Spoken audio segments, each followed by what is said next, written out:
Salut à toutes et à tous et bienvenue sur ma chaîne Rétro Jeux. Je vous propose aujourd'hui le test d'une toute nouvelle console, la Retroid Pocket 2 Plus, qui vous permet d'émuler la Dreamcast, la PS1, la N64, la GameCube, la PS2, la Super Nintendo, la Mega Drive, la Game Boy.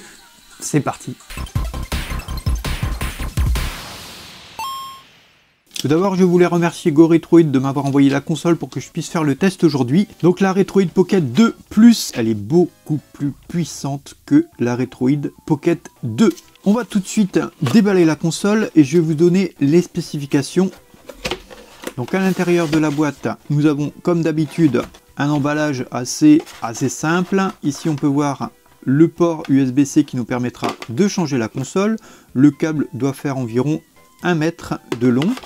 La petite notice d'utilisation qu'on va regarder rapidement, notamment pour les spécifications de la console.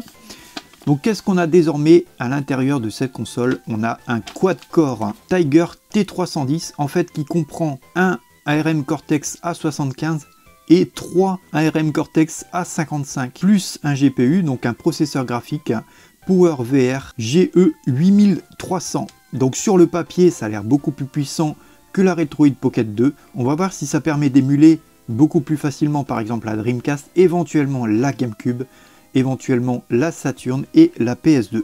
On est sur 2 Go de RAM, donc ça me paraît peut-être un peu juste pour émuler les grosses consoles. Au niveau de la capacité, on est sur du 32 Go, donc bien sûr avec la possibilité d'améliorer la console avec des cartes SD.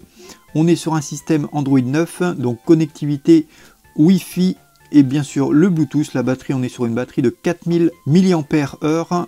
Au niveau de la taille de l'écran, on est sur du 3,5 pouces résolution 480p.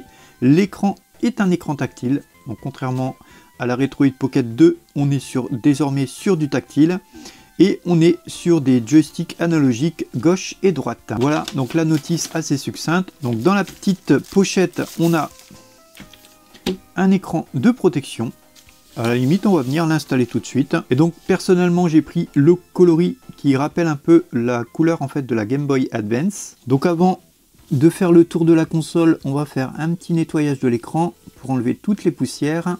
Ensuite, on prend la vitre de protection. On regarde ici, il est noté Remove Me. On vérifie qu'il n'y a pas de poussière. On retire le plastique de protection et on vient mettre la vitre en place.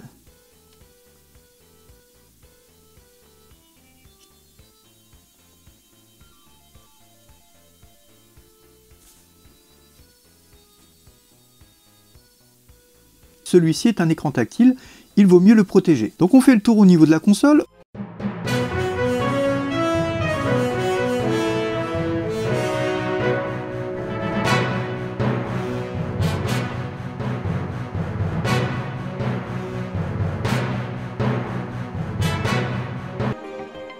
On a une croix directionnelle qui est à peu près identique à celle de la Super Nintendo, à quelques petits points près. On a un stick analogique qui est à peu près comme celui de la Switch. Celui à droite, c'est un stick analogique qui est un petit peu différent. Il fait un peu plus penser à ce qu'on retrouve sur la 3DS. On a 4 boutons B, Y, X et A. Ce sont des boutons sur lesquels on appuie. On n'a pas un clic comme sur la 3DS, mais c'est plutôt des boutons un peu comme sur la Game Boy Advance. Sur le dessus, on a les boutons ZL, ZR, L1, R1. Ici, on a une sortie micro HDMI, un port USB-C qui permet de recharger la console, le volume moins, volume plus, le bouton d'alimentation. Sur le côté gauche, on n'a rien. Sur le côté en dessous, on a le port jack qui permet de raccorder des écouteurs. L'ouverture ici qui permet de mettre une carte SD. Sur le côté droit, on n'a rien. Et sur le côté avant, on a aussi les 2 haut-parleurs. Donc on a une console qui est en stéréo. Le bouton Home, le bouton Select et le bouton Start. À l'arrière, il n'y a rien du tout. On a juste ici la marque Retroid Pocket 2 Plus, le modèle RP2. Capacité de la batterie 4000 mAh. On peut charger la console en 5 volts et jusqu'en 2 ampères. On va tout de suite allumer la console. J'ai pu sentir à l'allumage de la console que celle-ci contient des vibreurs, un peu comme sur les téléphones portables. Et ils sont assez puissants.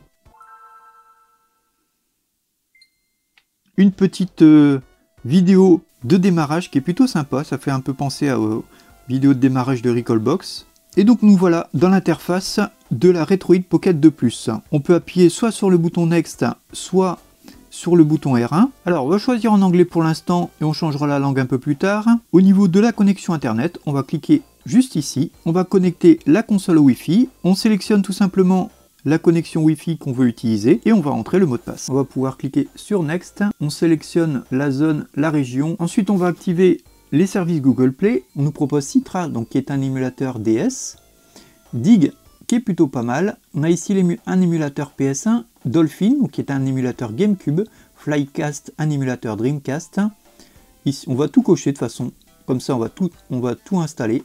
On va appuyer sur Next. Et ensuite on peut sélectionner le launcher. Donc on peut sélectionner soit le launcher de la Retroid Pocket 2 Plus, ou soit le launcher AOSP. Alors je ne sais pas du tout la différence entre les deux, mais celui-ci a l'air beaucoup plus sympa. Donc on va sélectionner le RP2 Plus Launcher et on peut désormais cliquer sur Start pour terminer l'installation. Alors au niveau de l'émulation, qu'est-ce qu'on a de préinstallé? On va cliquer tout simplement sur Système et si vous avez tous les systèmes qui sont préinstallés dans la console, vous cochez tout simplement sur All et vous installez toutes les consoles qui vous intéressent. Donc on a MAME qui est un émulateur arcade, la console PSP, 3DS, la Game Boy, la Super Nintendo, la NES, la Wii, la Game Boy Advance, PS2, PC Engine, Neo Geo, PS1, Game Boy Color, GameCube et N64. On va appuyer sur OK et ici on peut voir tous les icônes qui apparaissent dans le menu de présélection. Franchement, je trouve ça plutôt joli. L'écran tactile répond très bien. Alors je pense que la GameCube va être un peu juste au niveau de l'émulation, la Wii pareil. On testera tout de suite après. Je vais appuyer sur Kit. On va voir ce qu'on a. Donc on a une interface Android qui est plutôt bien, qui est plutôt fluide et rapide. Elle est vraiment très simple et ici avec toutes les applications qu'on a installées tout à l'heure, notamment Moonlight, Flycast, Dolphin, Dig, Citra, etc. On peut éventuellement connecter un clavier physique, on peut connecter une manette, option avancée, la vitesse du pointeur, la vibration, etc. On peut tout changer au niveau de la console. C'est ça qui est bien en fait sur le système Android lorsqu'on a une petite console comme ça, c'est qu'on peut bidouiller un petit peu, faire des choses qu'on ne peut pas faire sur des systèmes qui sont fermés. On va recliquer sur Retroid Launcher. Alors sachez qu'en tant que tel, la console est livrée sans jeu. Vous devrez bien entendu insérer une carte SD qui contient vos copies de sauvegarde. Ensuite, vous sélectionnez le système dans lequel vous voulez ajouter des jeux, donc qui sont contenus dans votre carte SD. On va sélectionner par exemple la Game Boy. On va cliquer ensuite sur ROM, on va faire Add. On va ensuite dans le répertoire dans lequel on a stocké toutes nos ROM. On coche la petite case à côté du répertoire, on fait Select. On coche la petite case ici et on va faire Scan. La console commence à scanner le répertoire qui contient nos ROM. Et ensuite on a tous nos jeux qui apparaissent. Donc ça c'est vachement cool, je trouve vraiment bien la présentation avec toutes les petites jaquettes qui apparaissent automatiquement. On va sélectionner un jeu, moi je vais tester avec Kirby. On va faire Auto et va trouver automatiquement le corps qui correspond à notre jeu. Et on a le jeu qui se lance directement.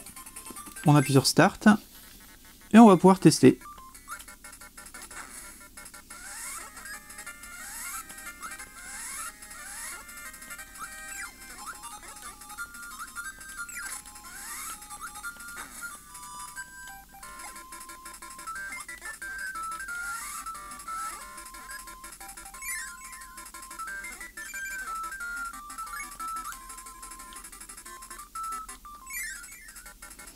Alors si on veut faire disparaître tous les éléments qui apparaissent à l'écran, on appuie juste ici et tout disparaît.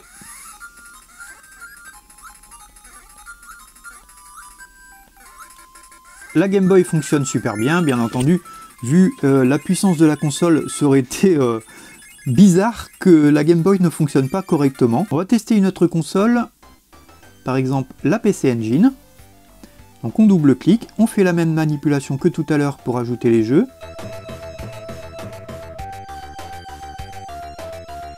Et voilà, on a désormais tous nos jeux qui apparaissent. Et on fait la même manipulation que tout à l'heure. On sélectionne un jeu. On va faire Start Directly et on va faire Auto.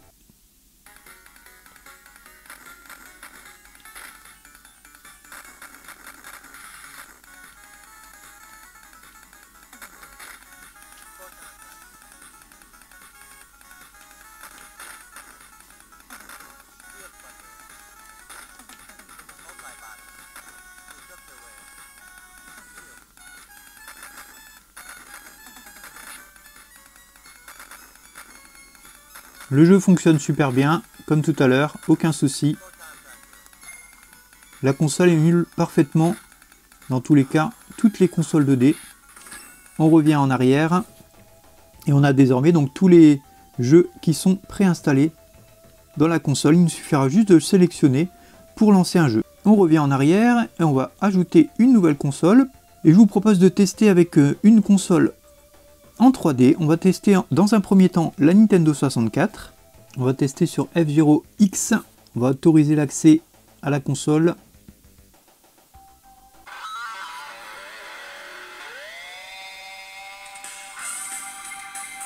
Et voilà, le jeu se lance super rapidement. La vitesse est complètement dingue. Comme sur le jeu sur N64. Aucun ralentissement. Le jeu est parfaitement émulé.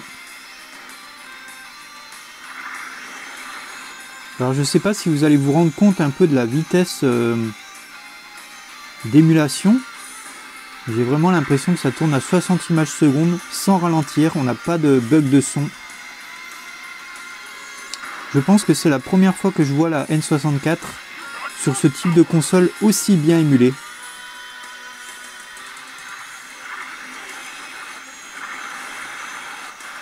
Il y a vraiment zéro ralentissement.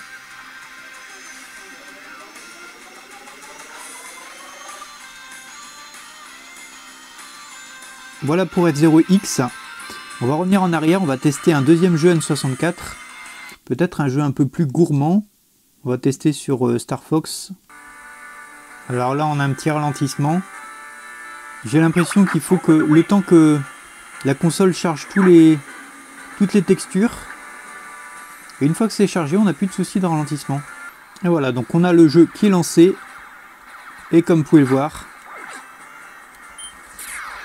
ça tourne encore une fois parfaitement.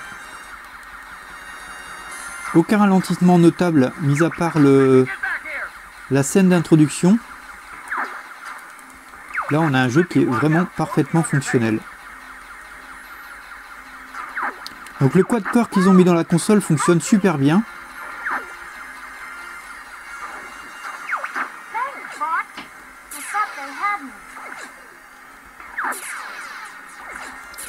Il fait parfaitement son travail. On a une émulation 3D sur la N64 qui est quasi parfaite.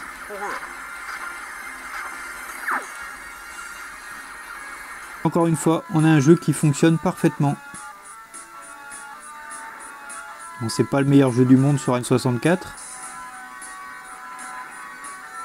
Ah, on a eu un petit ralentissement au niveau du pont.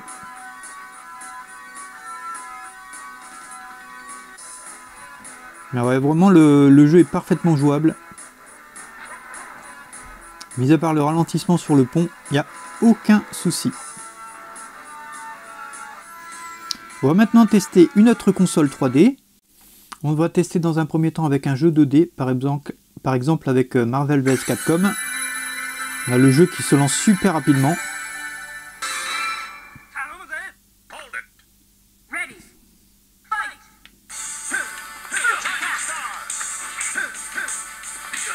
Et voilà, comme je pressentais, le jeu tourne aussi parfaitement. Alors là, il s'agit d'un jeu en 2D. J'ai hâte de voir ce que ça va donner sur un jeu en 3D. Regardez-moi cette rapidité d'émulation. Je pense que c'est la console la plus puissante que j'ai pu tester à ce jour sur ma chaîne. Le jeu tourne parfaitement. J'en profite aussi pour vous montrer la qualité de l'écran. Les noirs sont vraiment bien noirs. Vous pouvez voir la différence entre le noir, le contour de l'écran et le noir à l'intérieur. Il n'y a presque aucune différence. Il s'agit d'un écran IPS, vraiment de superbe qualité.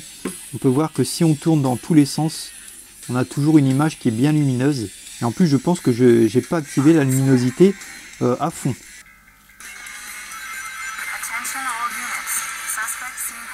Pas de souci de son. Regardez la rapidité avec laquelle Sonic descend les pentes. Donc je confirme que c'est la console la plus puissante que j'ai pu tester à ce jour sur ma chaîne. Ça faisait longtemps que j'avais pas fait de test de console rétro gaming, vous avez pu le voir sur ma chaîne qu'il n'y avait plus beaucoup de tests en ce moment. Et ben c'est tout simplement en fait parce que j'attendais une console qui me donne envie de tester tout simplement. Une console qui change un peu des autres, des processeurs RK3366, je pense que 3388. Et bien là on est voilà sur une émulation Dreamcast qui est parfaite. On va maintenant pouvoir tester d'autres consoles en 3D, à savoir la PS1. Je l'ai configurée, sachez que ça nécessite une petite configuration de l'émulateur DuckStation. Si vous voulez en savoir plus sur la configuration, n'hésitez pas à venir faire un petit tour sur ma chaîne Twitch. Je ferai un live pour vous expliquer un peu plus profondément ce que contient la console. On testera aussi d'autres jeux, je vous parlerai aussi de la configuration de certains émulateurs, et notamment celui de la PS1. On va tester Rival School.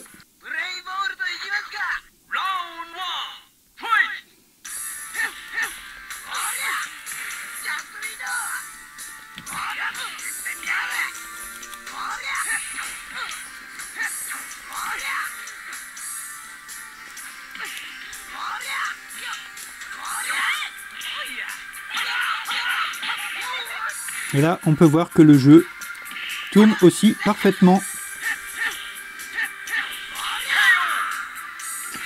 Donc on sait que la console fait tourner les jeux PS1 parfaitement, les jeux Dreamcast parfaitement, les jeux N64 quasi parfaitement. On testera tout à l'heure la GameCube, on verra ce que ça donne. On va faire une deuxième partie et on va tester aussi d'autres jeux PS1. Pour voir ce que ça peut donner sur des jeux peut-être un peu plus gourmands que celui-ci. On va tester sur Crash Bandicoot 3.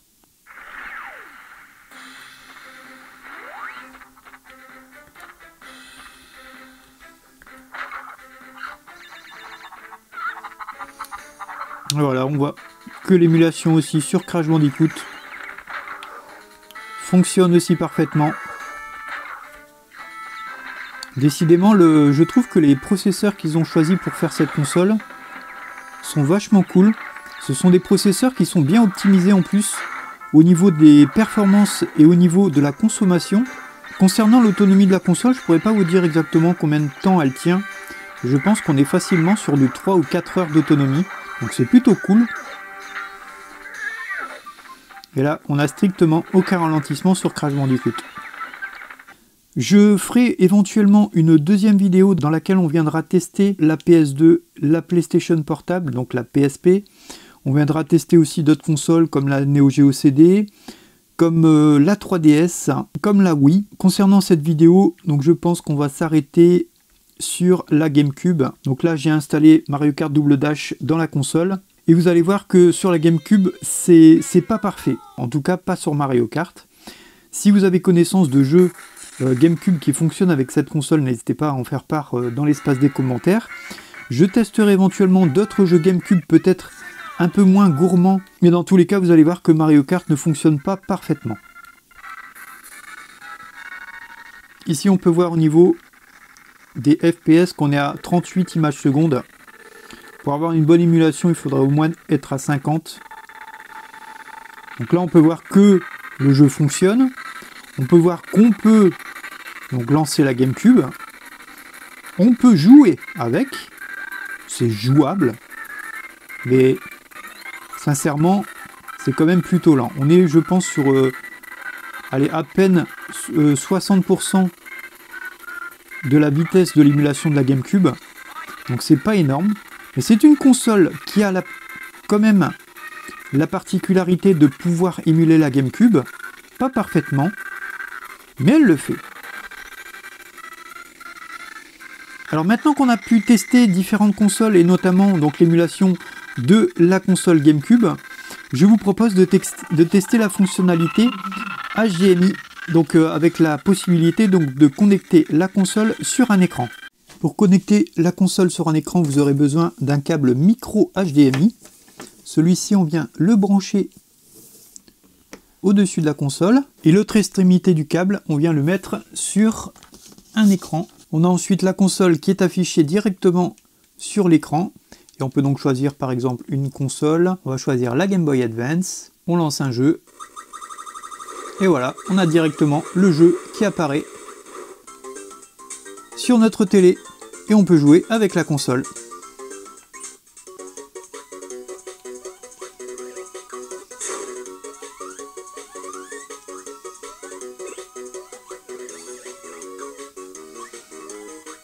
Et voilà, cette vidéo sur le test de la Retroid Pocket 2 Plus est maintenant terminée.